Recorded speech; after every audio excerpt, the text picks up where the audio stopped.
আলাইকুম ওয়া রাহমাতুল্লাহ। সকলকে শুভেচ্ছা ও অভিনন্দন জানিয়ে শুরু করছি আজকের ভিডিও। আজকে আমাদের বিষয় হচ্ছে অনুশীলনী ৯.১ এর ২২ নম্বর অঙ্ক। আমরা এখন ২২ নম্বর অঙ্কটি সমাধান করব। এখানে বলা হয়েছে cosec a minus cot a equal 4/3 হলে cosec a plus cot a এর মান নির্ণয় করো।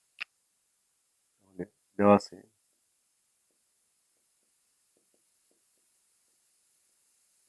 আছে cosec a minus cot a সমান 4/3। আমরা মান বের করব হচ্ছে plus cosec a plus cot a। আমরা জানি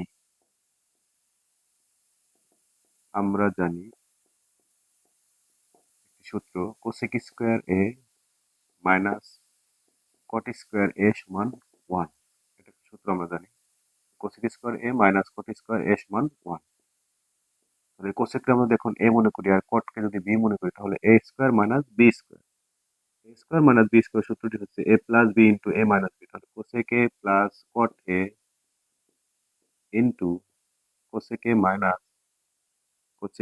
মাইনাস cot a ইকুয়াল 1। এখন এই যে cosec a plus cot a এটারই আমাদের মান বের করতে হবে, আর cosec a minus cot a এটার মান হচ্ছে 4/3। আমরা বসিয়ে দিব। প্রথমে cosec a plus cot a into এটার মান হচ্ছে 4/3 ইকুয়াল 1। সুতরাং cosec a plus cot a এটার পাশে 4/3 রয়েছে, যদি এটা আমরা ওই পাশে নিয়ে যাই তাহলে উল্টে যাবে, 3/4 হবে। তার মানে এটি হচ্ছে আমাদের এই cosec a plus cot a এর অ্যান্সার। খুবই সহজ একটা সমাধান, খুবই সিম্পল, আমরা সমাধান করে ফেললাম।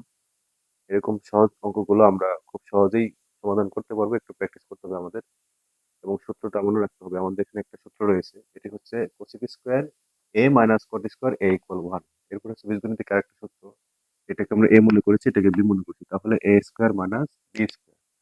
এখানে যে সূত্রটি হলো যে a square minus b square equal a plus b into a minus b। এই হচ্ছে সূত্রটা, a plus b into a minus b।